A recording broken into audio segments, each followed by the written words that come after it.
আসার পর দেখি 13-14 ঘন্টা কাজ করতে হয়। সকাল 8টার সময় জয়েন করি, রাত্রি 11টা পর্যন্ত কাজ করি। আসার পর যে রান্না করে যে খাবো সেই শক্তিতে থাকে না।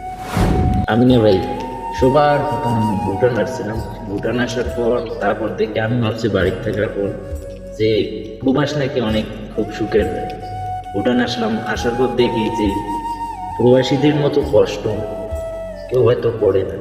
রাত্রি 10টা-11টা বাজে কাজ করি, কাজ করার পর মনে করো যে তুমি যে ভাতটা রান্না করে খাবে সেই শক্তিটাও থাকে না। কি করার আছে, প্রবাস তো এটাই। আসার পর দেখি এরকম কষ্ট করতে পারি। যারা হয়তো ভাবতেছে যে বাড়িতে থেকে যে প্রবাস গেলে হয়তো অনেক টাকা ইনকাম করা যায়, অনেক কাজ পাওয়া যায়, ইনকাম করা যায় টাকা পয়সা, কিন্তু ভাই প্রবাসে এসে পরিশ্রম তো না করলে কেউ পয়সা দেবে না। এখানে কেউ পয়সা দেবে না পরিশ্রম না করলে। যখন আমি বাড়িতে ছিলাম তখন আমি ভাবছিলাম যে প্রবাসীটা নাকি টাকা উড়িয়ে বেড়ায়, যখন ইচ্ছা যেখানে যাইতে পারি, ঘুরতে পারি প্রবাসী। কিন্তু এসে দেখি এরকম না। হ্যাঁ, তুমি যখন মনে করো বাড়িতে থাকবে অনেক কিছু মনের মধ্যে ভাবনা চিন্তা আসবে, কিন্তু এখন প্রবাসে আসার পর দেখি 13-14 ঘন্টা কাজ করতে হয়। সকাল 8টার সময় জয়েন করি, রাত্রি 11টা পর্যন্ত কাজ করি। আসার পর যে রান্না করে যে খাবো সেই শক্তিতে থাকে। আর মানুষ কখনো অসহায় হয় জানে না।